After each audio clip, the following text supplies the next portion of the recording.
Bom dia, gente! E agora, nossa 14ª ministrando, mostrando histórias da Bíblia que falam do poder, da soberania do nosso Deus amado, aquele que faz, aquele que reina, sempre reinará, aquele que transforma as coisas que aos nossos olhos parecem impossíveis no possível, porque o impossível não está no vocabulário do Senhor.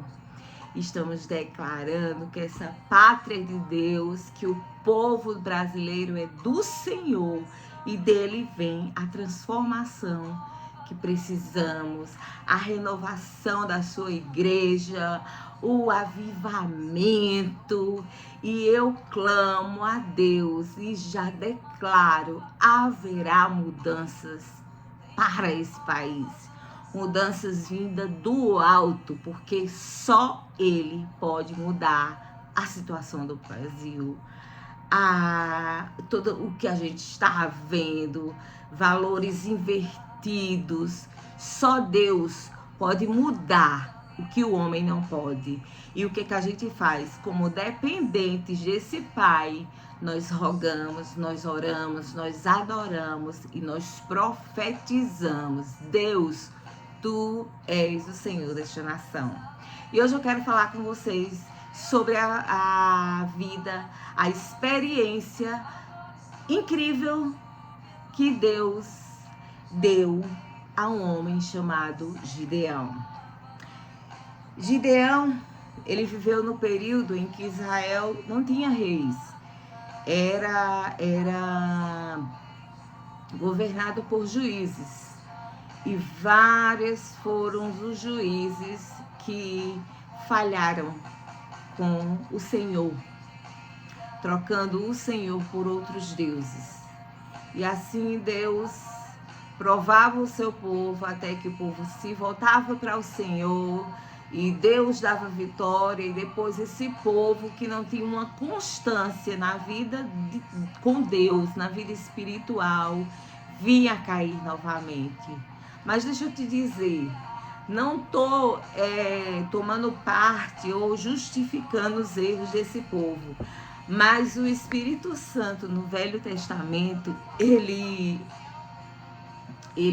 anda sobre, ele rodeia o seu povo, mas ele não estava dentro de cada um, como no tempo da graça, que é o tempo que nós vivemos. Então, não que isso seja uma desculpa para deixar Deus e adorar a Baales, né? Porque não há justificativa para você trocar o seu Deus para o outro quando ele te mostra, ele fala face a face, como falou com Moisés. Os anjos se apresentam a muitos homens da Bíblia. Grandes são os feitos que Deus realiza na terra e mostra que Ele é poderoso, a sua fidelidade. Mas quando Jesus vem com o período da graça e em Pentecostes, além em Atos 2, que Ele derrama do seu Espírito sobre todos aqueles que estavam naquela reunião, e cada um começa a falar em línguas diferentes, as línguas espirituais do Senhor, e assim a gente começa a ter o Espírito Santo morando dentro de nós. Então eu digo assim, não que antes seja difícil, mas você sente poderosamente que Deus habita em ti. Mas isso não era nenhuma desculpa para você, a nenhum deles, trocar o Senhor por outro Deus. Então a gente vai ler aqui em Juízes 6, essa passagem de Gideão, ela vai permear do capítulo 6 até o 8, mais ou menos. Até o capítulo 8 do 9 já vai para o filho dele, Abimeleque. Então, do capítulo 6, do versículo 1 ao 6, ele diz: porém, os filhos de Israel fizeram o que parecia mal aos olhos do Senhor, e o Senhor os deu nas mãos dos midianitas por 7 anos. E prevalecendo a mão dos midianitas sobre Israel, fizeram os filhos de Israel para si, por causa dos midianitas, as covas que estão nos montes, e as cavernas e as fortificações. Porque sucedia que, semeando Israel, subiam os midianitas e os amalequitas, e também os do Oriente contra eles subiam, e punham-se contra ele em campo, e destruíam a novidade da terra, até chegarem a Gaza. E não deixavam mantimento em Israel, nem ovelhas, nem bois, nem jumentos, porque subiam com seus gados e tendas, vinham como gafanhotos, eram muitos, em tanta multidão, que não podiam contar, nem a eles, nem aos seus camelos, e entravam na terra para destruir. Assim, Israel empobreceu muito pela presença dos midianitas. Então, os filhos de Israel clamaram ao Senhor. Essa passagem, como várias que você vai ver em Juízes, você vê em cada capítulo, ele sempre vai dizer: e os filhos de Israel fizeram o que parecia mal aos olhos do Senhor. Quase sempre começava que vai haver juiz que vai fazer bem aos olhos do Senhor, e assim Israel vai ser glorificada e abençoada. Mas após Josué, se passaram anos, e depois que Josué morreu, quando se passaram anos, e o povo de Israel começou a viver da maneira que queria, do jeito que queria, e mesmo quando estavam no deserto com Moisés, eles ainda fizeram um bezerro de ouro, enquanto Moisés estava com o Senhor, face a face, recebendo os mandamentos que Deus lhe dara. Então, imagina, depois que Josué morreu, Moisés já tinha morrido, Josué morreu, então aquele povo achou que poderia viver por sua conta. Queridos, nós não podemos vencer batalha alguma por nossa força. Coloca isso na tua cabeça, porque somos dependentes de Deus. Quando nós colocamos a nossa força e achamos que nós podemos tudo, a gente vê que não pode nada, a não ser que a gente olhe para o alto, porque é de lá que vem o nosso socorro. Então, os midianitas começaram a ver a fraqueza, porque quando você dá brechas, você passa a viver por sua conta, aí você começa Deus parece não ser mais o suficiente, então eu vou fazer altares para outros deuses, a outros Baales, né? E começou a desobediência do povo, e já não era só a Deus, era outros deuses, de outros povos, de povos que eram inimigos do povo de Deus, e eles adoravam, né? E daí Deus viu que eles estavam em muita desobediência, então Deus permitiu, porque Deus permite muitas vezes que coisas venham a acontecer sobre nossa vida por razões. Primeira razão, se você está em posicionamento com Deus, haverá permissões para o teu crescimento espiritual, porque Ele quer te mostrar que você, através da capacidade que Ele vai te dar, você consegue sair daquela provação, porque dali você vai aprender coisas espirituais e ter experiências com Ele, porque Ele vai te botar num local onde Ele tem um propósito. Ou Ele vai te deixar passar por lutas pela tua desobediência. Então, Ele permitiu que o povo passasse por lutas, e foram 7 anos o povo sendo massacrados pelos midianitas, pelos amalequitas e por outros povos. O que é que eles faziam? Eles deixavam que o povo de Israel plantassem o trigo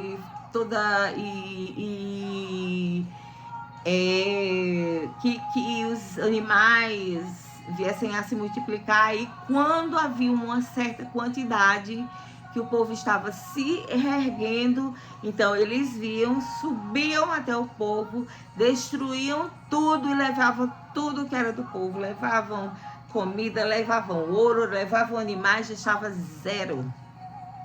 Aí daí o povo via e recomeçava tudo de novo. Quando eles viam que o povo começava a não prosperar, então eles viam fazer a mesma coisa. E isso foi uma constante. E Gideão, sabendo disso, um certo dia Gideão estava plantando trigo no lagar. E o que é um lagar? É um local onde como é que se diz? Se amassa uvas, pisa nas uvas. E como era tipo um local alto, né? E ele ficava dentro, ele estava malhando trigo, ele estava cultivando trigo ali, porque era um local escondido para que os midianitas não viessem e não destruíssem. Então ele estava escondido e o anjo do Senhor, né, em algumas literaturas, porque depende da tradução, algumas vão falar do anjo do Senhor, diz que o próprio Senhor apareceu a Gideão e diz: Gideão, varão valoroso,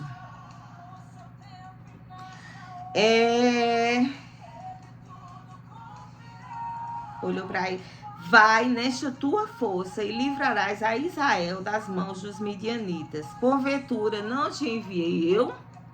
Aí Gideão era aquela pessoa que, como muitas vezes nós nos achamos incapazes, mas nós somos capazes porque a capacidade é Deus que nos dá. Então Gideão já veio com as desculpas. Disse: ai, Senhor meu, como livrarei Israel? Eis que minha família é mais pobre em Manassés e eu, o menor, na casa do meu pai. Mas para o Senhor não tem desculpinha, não tem vitiminha. Quando ele quer usar alguém, ele usa e acabou. Não tem essa história. E então Gideão, mas Deus disse: portanto, eu hei de ser contigo, tu ferirás os midianitas, como se fosse um só homem. Vão ser muitos, mas eu vou ser contigo, tu és um varão valoroso. E ele disse: ó, Senhor, então vamos fazer o seguinte, me dá um sinal para eu saber que é tu que estás falando comigo. Aí Gideão foi, preparou um cabrito, bolos asmos de efa de farinha, e a carne pôs num açafate e o caldo pôs numa panela e trouxe até debaixo do carvalho e lhe apresentou. Então o anjo de Deus lhe disse: toma a carne e os bolos asmos e põe-os sobre esta penha e verde o caldo. E assim o fez. Então o que é que o anjo do Senhor fez? Pegou e jogou fogo sobre a penha e tudo aquilo que Gideão tinha preparado queimou, não restando nada, né? E desapareceu tudo diante dos olhos de Gideão. E foi aí que Gideão disse: eu vi o anjo do Senhor face a face, né? Então, naquela mesma noite, o Senhor lhe disse: Gideão, toma um boi do teu pai e o segundo boi de 7 anos e derriba o altar de Baal. Veja, na casa de Gideão, os seus familiares estavam fazendo um altar para Baal. E eles tomam o altar de Baal, que está na casa do teu pai, pega o boi dele, pega outro de 7 anos e derruba o altar de Baal, corta o bosque que está ao pé do altar, edifica ao Senhor teu Deus um altar no cume deste lugar forte e no lugar conveniente. Toma o seu segundo boi e o oferecerás em um holocausto com lenhas que cortares do bosque. E Gideão foi e fez isso. Levantou, derrubou o altar que estava ali para Baal e levantou um altar para o Senhor, sacrificando um animal. Quando foi de madrugada, homens daquela cidade e os próprios familiares, de Gideões, então chegaram lá e não viram o altar. Quem foi que fez isso aqui? Então um acusou: foi o filho de Joás, Gideão. Foi ele que fez isso. Então manda Joás que teu filho saia, porque ele vai morrer. Mas Deus já tinha dito, tu não morrerás. Tu és valoroso, através da tua força. Tu vai guerrear e vai matar, vai destruir todos os midianitas e todos aqueles que estão destruindo a terra do povo de Deus, do meu povo. E então o pai de Gideão, Joás, disse: contendereis vós por Baal. E vocês vão mesmo abraçar, vão pegar essa briga para vocês por causa de Baal. Quer dizer que ele, como Deus, ele não poderia vir aqui e ele mesmo ser salvo? Ele precisa de vocês para salvá-lo? Ele precisa de vocês para que seja novamente levantar o altar? Ele não é Deus, ele não podia ele mesmo levantar o próprio altar? Podia não, porque uma imagem, um Deus feito através de uma imagem, não tem ouvido para ver, não tem ouvido para ouvir, não tem olho para ver, nem boca para falar. É uma imagem. Agora, aquele Deus, o nosso Deus que está no alto e que não precisa de imagens para ser adorado, porque nós falamos diretamente, não precisamos de intermediário, ele é o soberano. E ele é quem manda, e ele é quem faz e quem desfaz. Então, naquele dia, eles desistiram de matar a Gideão e chamaram Gideão de Jerubaal, dizendo: Baal contenda contra ele, pois derribou seu altar. E foram embora. Então, novamente, Gideão vai até Deus e diz: Senhor, se tu livrarás assim a Israel, por minha mão, como tem dito, eu posso pedir mais um sinal? Olha o Gideão como é pidão, querendo fazer prova de Deus a toda hora. Né? Às vezes a gente faz prova de Deus. Então Deus, sim, pode sim, Gideão. Ele disse: eu vou botar uma lenha aqui e o Senhor vai fazer o seguinte: eu quero que o Senhor molhe a lã, mas o que está ao redor dela, como se diz, o local, o piso, onde está a lã vai ficar seca. Só a lã que vai ser molhada. E assim Deus fez. Aí Gideão disse: ô Senhor, não se volte contra mim, por favor, mas um último sinal. Eu imagino Gideão assim, pedindo assim um último sinal. Agora eu queria que o Senhor fizesse o seguinte: que a lã ficasse seca e o lugar que ela está ao redor fosse molhado pelo orvalho. Assim fez o Senhor. Então Gideão disse... Então Gideão disse sim. Verdadeiramente é Deus que está comigo. É Ele que vai nessa batalha. E por mais que sejam infinitos os homens, os midianitas, os amalequitas e todos os outros povos, nós vamos vencer, porque é Deus. E Deus pode tudo. E quanto Deus quer, não há quem impeça. Então Deus mandou que Gideão juntasse todos os homens de Israel, né? Então ali Gideão juntou todos os homens. Os midianitas, amalequitas e tal, eram uma imensidão de homens como gafanhotos. A palavra de Deus diz que não tinha como ver o fim de tanto que eram os homens dos outros povos. E Gideão estava com 32 mil, mais ou menos, né? Pelo que a palavra diz aqui. Aí Deus diz: Gideão, deixa eu te dizer uma coisa, tem muito homem. Eu na condição de Gideão, disse: não, Deus tá doido. Como assim, Senhor? Eles são, uma multidão, o Senhor tá dizendo que nós temos muitos. Como assim? Vamos diminuir, tem gente demais aí. Por quê? Porque Deus sonda o coração de cada um e sabe o que cada um estava pensando dentro de si. Muitos deles estavam com medo, apavorados. Como é que iam lutar com tantos homens? Então ele disse: faz o seguinte, manda que aqueles que estiverem com medo levantem a mão. Então quem está com medo aí, por favor, se pronuncie.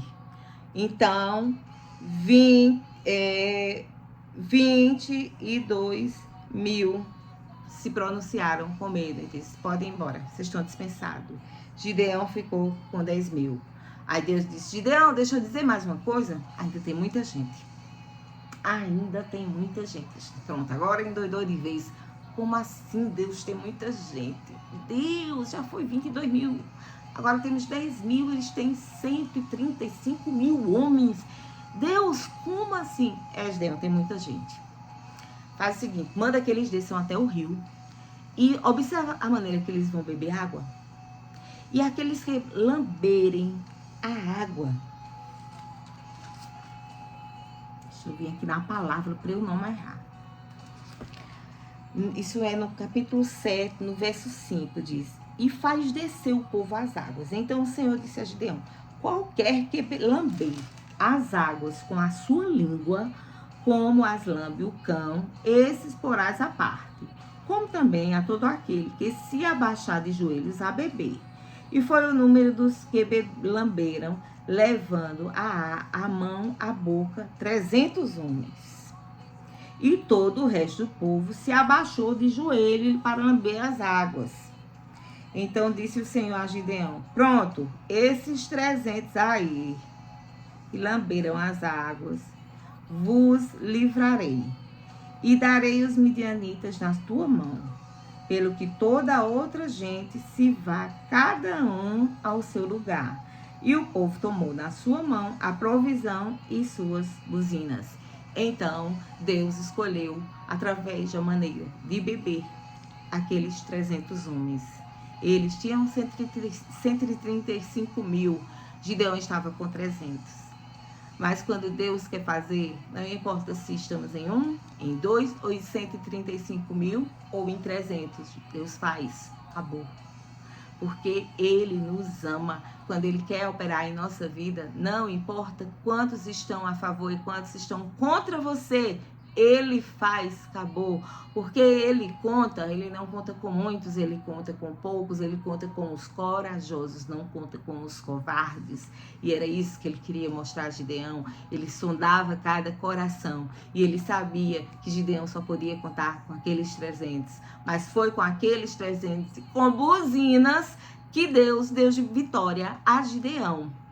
E foi destruído todo esse povo, e assim o povo voltou a ter paz nas suas plantações, na sua criação de animais, nas suas colheitas, nos proventos, nos ouros, em tudo, através da fé, da confiança de um homem que, mesmo se achando improvável, mas obedeceu ao Senhor. Esse foi Gideão. O que é que a gente precisa aplicar nas nossas vidas através dessa história de Gideão? Primeiro, precisamos estar dispostos a responder a um chamado de Deus, mesmo quando nos sentimos insuficientes, porque é de Deus que vem a nossa força. Depois, devemos buscar a orientação de Deus em oração, na leitura da Bíblia, para discernir a sua vontade. Ali Deus estava mostrando a Gideão como discernir a vontade dele diante daquele número de homens. Quando nos sentimos incapazes, podemos pedir a Deus por sua capacitação e confiar que Ele é fiel para cumprir sua promessa em nossas vidas. E por último, podemos ser encorajados a saber que Deus é capaz de nos capacitar a vencer batalhas impossíveis, desde que confiemos e obedeçamos a sua vontade. Amém? O que é que a gente conclui com isso tudo? Deus capacitou Gideão, sim, a vencer uma batalha que para ele era impossível, mas para Deus não. Ele também pode nos capacitar para que possamos cumprir o nosso propósito. Então, por mais que o mal esteja dominando o nosso Brasil, de maneira de inverter valores, de cegar pessoas e não fazer enxergá-las o que está diante dos seus olhos, até aquelas igrejas que antes falavam e pregavam a palavra do Senhor, hoje falam vozes estranhas e pregam outras coisas a não ser a palavra do Senhor. E Deus disse que o que vai além da Bíblia é maldição, mas Deus sim pode, através do nosso clamor, da nossa oração, mudar tudo o que está acontecendo. E é por isso que nós estamos aqui ministrando, mostrando a ti que Deus é um Deus do impossível. Então eu vou te chamar agora para orar. Amém? Senhor Jesus, nós te agradecemos por mais uma palavra de vitória, em que tu mostraste a teu povo que não se trata de números, mas se trata de buscar, não se trata de quantidade, se trata de qualidade. Tu contas, Senhor, com os 300, tu conta com os poucos, tu conta com os valentes, tu não conta com covardes, tu conta com aqueles que são fiéis a ti. Pai, e assim nós te entregamos. Pai, essa terra é tua, o Brasil é teu. E faz, Senhor, o que tiver de ser feito. Levanta o teu povo e que eles possam se tornar muitos diante de todo o mal que está acontecendo. E a vitória é nossa através de ti. A vitória é tua, o Brasil é teu. E assim haverá um grande transformar em nome de Jesus. Amém. Deus abençoe vocês.